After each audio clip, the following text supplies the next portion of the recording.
Ndinokuchingamidza zvekare muzara nazimbabwe ndoimba kuti muri vatsvene kwese kwamuri kumatimu ana nyika tadzoka zvekare nenhau dziri kupisa kubva muzvivhirivhiri zvakasiyana-siyana uyezve kubva mastriti akasiyana-siyana mukati menyika ino yezimbabwe apa toda kupai nhaurwa nenhau dziri kuitika mumatimu ana nyika. Aiwa, kana kari kakutanga kusvika pachannel ino ikg madokero tinokumbira kuti munge muchisubscribe kuti tinge tichizongokuburitsira nhau dzinenge dzichiitika sezvo muri kusubscribe nowando wenyu pachannel indotenda zimbabwe. Ndautanga nichiti izvo vanhu vari kutaura kaseinga katiri kuona kari kutrenda like pamasocial media dzakasiyana-siyana kanoita kushora but kanoita kuti maybe tinge tichichangamuka tese as mazimbabwe. Zviri kunzi kana uri muzimbabwen uri kurarama uri muno munyika yababa muzimbabwe, zviri kunzi aiwa nemapisiro ari kuita nyika inei nekurwadza kwairi kuita toziva kuti hatizi tese tiri kurwadziwa but majority yacho iri kusafa nenzara. Zviri kunzi kana kugena chaiwo kaenda aiwa ari kurwadze unenge watojaira. Aiwa izvi zvigona kuti zvisekese but aiwa unonyatsoona kuti samatime kukweshera kwacho kuri topo nemazimbabwenzi akawanda aiwa unopedzisira wajaira zvechiva. Topinda munhaurwa nhau, pane nhau iri kunetsa, nhau iri kupisa yavatemba muliswa. Vatemba muliswa vane nhau hombe iri kunetsa pasocial media. Temba muliswa ari kupomerwa nhau yokuti iye ndiye akaisira poison kuna Walter Muzembi. Walter Muzembi watiri kuziva kuti ari mukati mechitorongo. Tiri kuziva kuti Temba muliswa akambotumwa futi kuti aisire akatoisira Shabangu Zengezo Shabangu uyo Triple C wawo weZANU-PF favorite yaMnangagwa akamuisira poison akarwara zvakanyanyisisa. Iko zvino ari kusafa nepoison iyoyo. Zvinzi Temba muliswa aida kuti anga achipfudza so Shabangu kuitira kuti asazowana mafanzi aya tiri kuona ari kunzi ari kubuda mafanzi mamwe achashayanwa pakati peTriple C neZANU-PF. Asi tidzoka kune nhau yaMuzembi, Temba muliswa ari kunzi iye ndiye akaplay a bigger role neCIO. Achinzi Temba muliswa akatrika Muzembi kumushedza kubva kunyika yaaigara yeSouth Africa.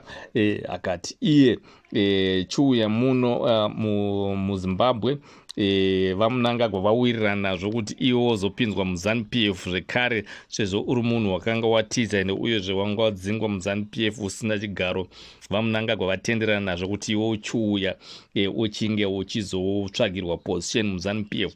So vakataurira pamwe chete nepakuwirirana pane mamwe makurukota akasiyana-siyana pakuwirirana pavo bvanzi vauye but iyi yainzi yanga iri setup. So zvimichiziva kuti Temba muliswa haanyatsozivikanwa kunzi Temba muliswa is a part of CIO or akashandiswa neCIO ndemamiriro akaita nyaya yacho. Zvikunzi Temba muliswa he was also part of this mataurirwo akaitwa nyaya iyi pakati pavaTemba muliswa nawaWalter Muzembi kuti vanga vachidzoka munyika.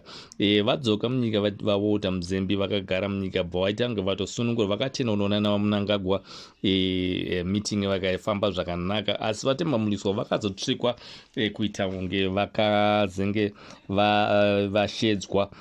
vashedzwa kuZambia. Vasati vatombobuda bhodha vakabva vabatwa nevakomana vachipomerwa mhosva dzakasiyana-siyana dzekuti vakajamba bail or vakatiza time yavanga vachiri under bail vaiswa mujeri. Asi yese yaingo no it's a process of setup yokunzi yanga iringo like yuda kunge actor ngoti no nge zvinhu zvese zviri normal but Muzembi yanga iri well planned setup neCIO kuti azenge achiswa mujeri and uyezve azenge achipuwa poison and uyezve woitwa kafila mberi. Nesaka tiri kuona iko zvino vaTemba muliswa nekuparara vaMuzembi nekuparara nokuwonda kwavaita vari muchitorongo. Zvinhu zviri kuzivikanwa kunzi no vakaisirwa poison vari mujeri muchishandiswa mastate agents eCIO. Apo zvinzi izvi mashoko akabva direct kune timu ravaMnangagwa kuti iye Walter Muzembi vanhu vaizikanwa and vanhu vane zvavakaita zvakawanda and vane masecrets akawanda. So zvichitaurwa zvichinzi izvo Mnangagwa munhu asingakwanisi kunge achiregerera, ndosaka akati kuti muzembi anga achikwanisa kunge achizorarama achizokwanisa kuzoshare masikirets ezvikaitwa naMnangagwa nezvimwe zviri mugovernment zvakaitwa naMnangagwa azviite zvichitona muzembi afire mujeri anga achiparara mujeri ende nyange akatadza kufira mujeri mhosva dzavachamuturira ndedzekuti anogara anoorera mujeri. It was a setup. So zviri kunzi izvo pane vanhu vakawanda vari kudiwa kuti vakambozamwa asi havana kuwinika. Kuna T1 mumwe Jonathan Moyo, kwoita Mota Muzembe anga ari mumwe wacho, kwoita Kasukuwere I think is well aware nesaka takamboona madhezi aya akamhenga akanzi ari kupinda muZimbabwe. Polisi ranga rakatozara paairport apo paakangotenga tiketi zvokuti vakafungidzwa kuti is coming apa haana kuzonge achizoenda city rakaenda riri empty. So ivo vakafungidzwa no sezvo munhu atenga tiketi everything is sorted, munhu ari kuuya asi munhu haana kuzokwanisa kuenda. So Kasukuwere Severo Kasukuwere ari kunyatsoziva chigemu chacho chiri kuitika, nesaka muri kuona timu iri kuda kumbomira kunge richipinda munyika yeZimbabwe. And Mnangagwa is well aware nevanhu vese vari kuda kunge achinge achiparadza, ndisaka muri kuona kuti iye futi ari kutya futi kunge achisiya chigaro ndekuti anoziva maparadziro anga achiita vamwe ndio maparadziro anokwanisa kunge achizoitwa iye. Tinoziva kuti foni yakafonwa kubva muZimbabwe ichienda kuSouth Africa ichishedza iye Walter Muzembe kuti anga achiuya achisunungurana pakati pake iye naMnangagwa, asi hazvina kupera mushe. Mnangagwa anozikanwa nehistory yekunzi Mnangagwa afe akaregerera. Ndo imwe nhau yatoda kupa muzara nhasi. Tiende pane imwe nhau iri kunetsa zvikunzi izvo kuChina uko kuna Mnangagwa. Taona mafotos atorwa akasiyana siyana vari kuChina ikoko, mapresident akasiyana siyana vatorwa mafotos vari kuChina. Panzi ipo zviri kunzi this one was what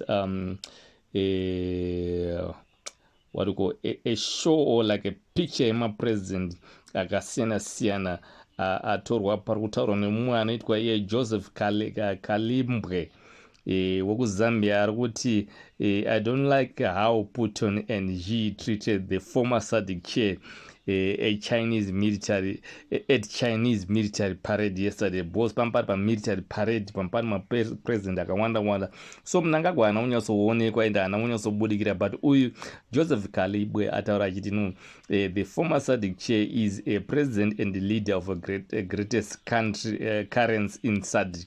Saka pamba kutaura kanenge kuwanza because munhu wekuzambia kutaura hanzi a greatest currency. What is a greatest currency? Zigi kutoseka because semataurwa anongoitwa nuna Mnangagwa kunzi Zigi is a greatest currency in SADC. So hanzi why they are leaving him back like that. Saka Mnangagwa paasi kumboonekwa ari kure hanzi you have to zoom it in kuti umuone kuti ari papi pane timu yemapresident.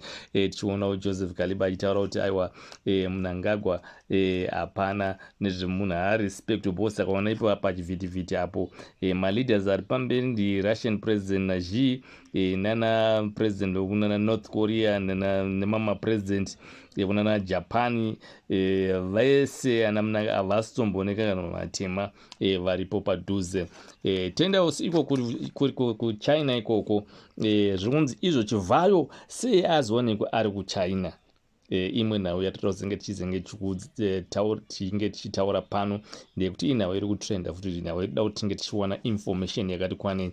Zvinhu chivhayo anga ana Mnangagwa kuChina. Chingange chichikuudzai dzimwe nhau mune nhau dzimwe dziri kuteera munguva pfupi inoteera. Ndotenda Zimbabwe, ndotenda nekusubscribe kwenyu ende uyezve ndoramba chiti mukomende comment nokulike pano pachivhidivhiti chino. Ndotenda nekusubscribe kwamuri kuita. Ndinoti sarai Zimbabwe, munozoro kanaka.